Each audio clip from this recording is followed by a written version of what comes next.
Hey gang, Massad Ayoob here for the Wilson Combat Channel. Be sure to subscribe to the Wilson Combat Channel and remember to hit that little subscription bell so you'll be notified of upcoming features. I've been asked to talk to you today about the mob violence that we've been experiencing of late and some of the changes in the rules of engagement, particularly for the law-abiding armed citizen. To start with, to frame the discussion, we have to ask ourselves, what is a mob? There is Webster's Dictionary of the English Language definition, and there is Black's Law definition from Black's Law Dictionary.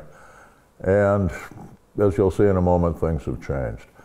Historically, the common law held that a mob was a group of people assembled with a malevolent purpose that was shared by each member of the mob. Therefore, the fear that they engendered among victims, they were equally responsible for, and if the victims reacted in self-defense, each and every member of that mob was essentially a justifiable target if they were attacking an innocent party. If we go back over time, that has been seen in some of the classic famous cases you're familiar with. If you saw any of the Wyatt Earp movies or Tombstone, you remember Wyatt Earp standing with a shotgun in front of the jail to keep the lynch mob from dragging out a local character named Johnny behind the deuce and lynching him. That actually occurred in the year 1881 in Tombstone, Arizona. Nobody was shot. The mob realized Earp and his brother Virgil Earp, who was there, and Marshal Ben Sippy and Sheriff Johnny Behan were all serious and would open fire if they tried to take that prisoner and hang him. The legendary Texas Ranger Frank Hamer more than once stood off a lynch mob, sometimes by himself, literally one riot, one ranger. Never had to fire his gun, and the reason was the people in the mob, who in virtually every case were a white gang trying to lynch a black man, realized that Hamer was serious. If they attempted to carry out their nefarious objective, he would shoot them, and he would be justified. We saw a classic case of an armed citizen doing so in the 1920s, probably the classic armed citizen against the mob case of the 20th century. The citizen's name was Ossian Sweet. He was an African-American physician. He had bought a home in what was previously an all-white neighborhood in very, very segregated Detroit, Michigan. A white mob had gathered outside his home while he was there with some 10 of his relatives and extended family. The mob became violent, started throwing things at the house, screaming threats. Shots were fired from inside the house. One member of the mob was killed and another seriously wounded. Everyone inside the Sweet household was arrested and charged. Well, the NAACP had retained the legendary Clarence Darrow as his attorney.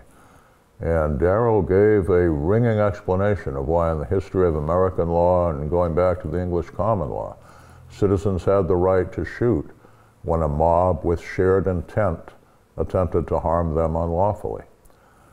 Ossian Sweet was acquitted, and basically that became the paradigm for the 20th century. The classic text used by attorneys on homicide law is called Warren on Homicide. And if you research that book, it'll tell you the same thing, because the mob shares the same criminal intent.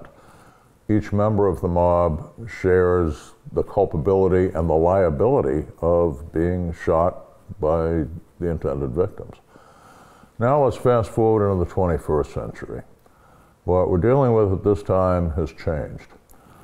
The legal definition of a mob used to be that entity of many people with shared intent, essentially a blob, if you will, where any cell of which was vulnerable to return fire from an innocent victim.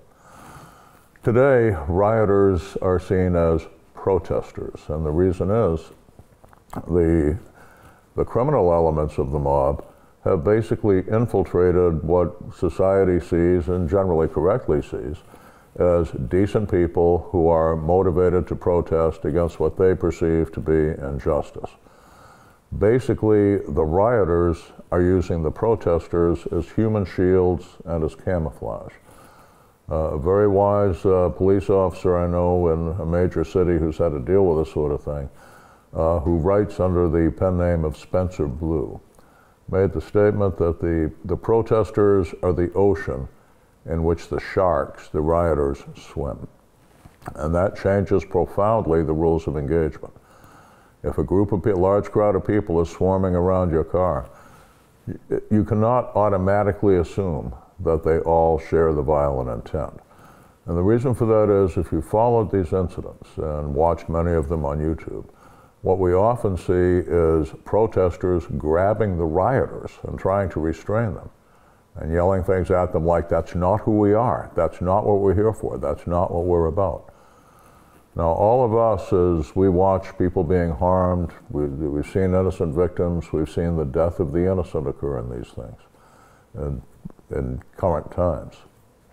We all flash back to the atrocity of Reginald Denny at the beginning of the so-called Rodney King riots in 1992 in Los Angeles. Savagely beaten, crippled for life by a group of rioters. Denny survived, although he's physically impaired for the rest of his life, severely brain damaged, his skull literally crushed with a concrete block. But we have to remember what Reginald Denny himself said of that. He said, people remember that black people stomped me and beat me.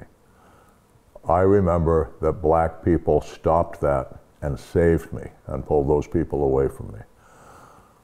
When you're surrounded by a group of whatever color they are, a group of people who are all unknown to you, and some of them are hostile, we can no longer take for granted that every member of that mob is a legitimate target for defensive deadly force.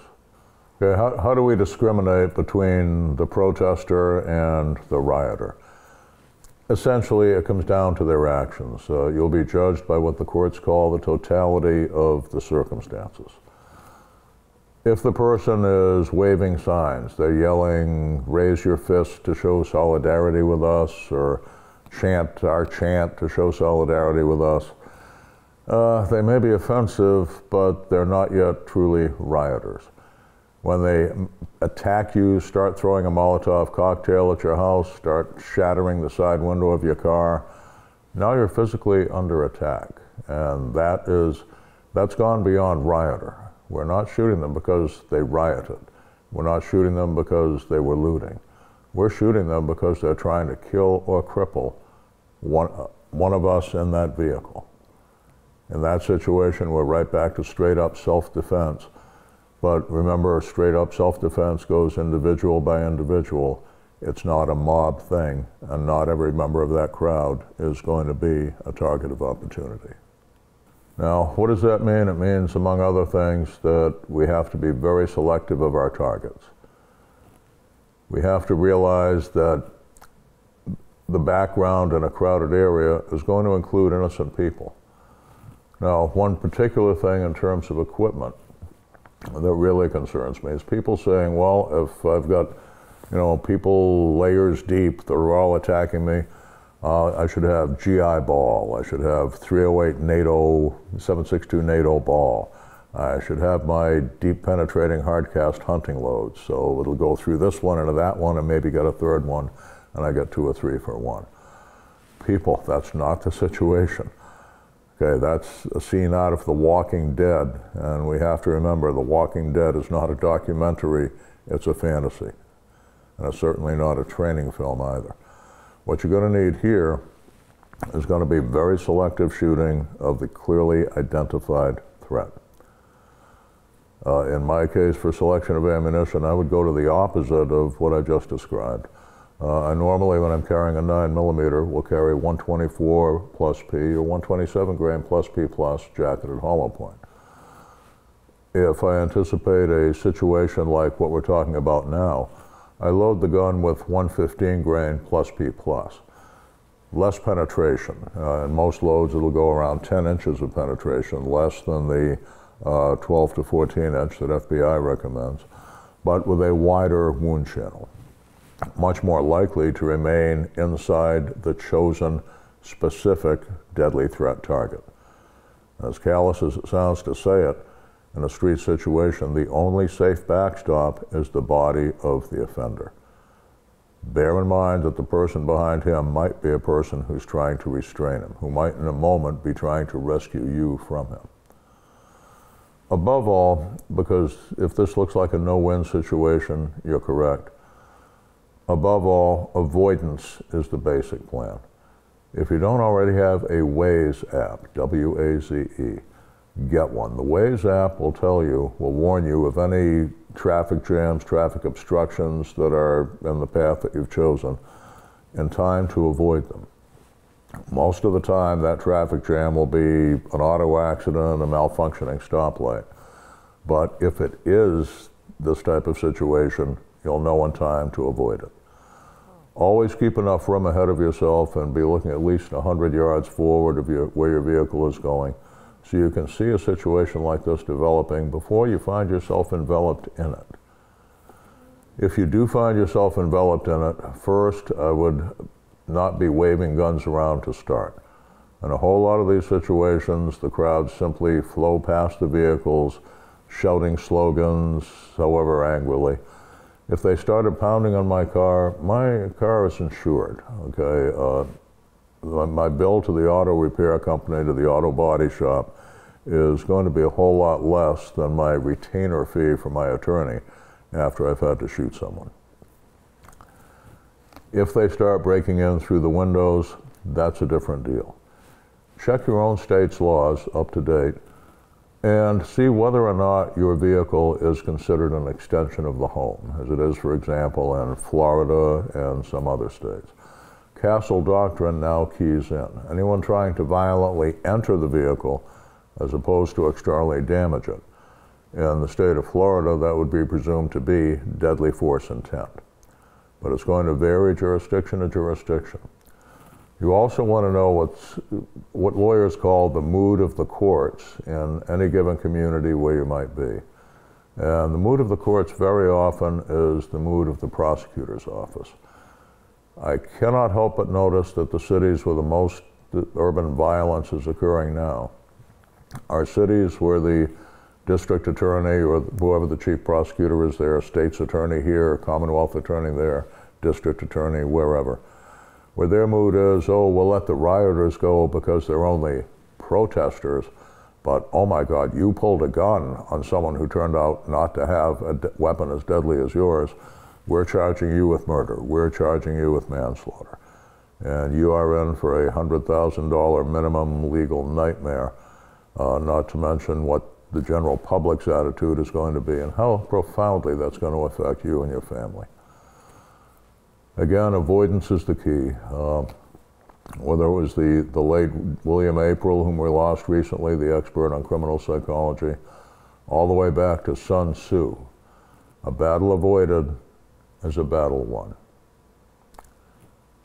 I can't give you good answers. I can't tell you how to safely do something inherently dangerous. All we can do is tell you, if you've got to walk on ice, walk where the ice is thick enough to support your weight. And intentionally going to something that you know might brew up into one of these puts you on very thin ice. Be wise, good luck, stay safe.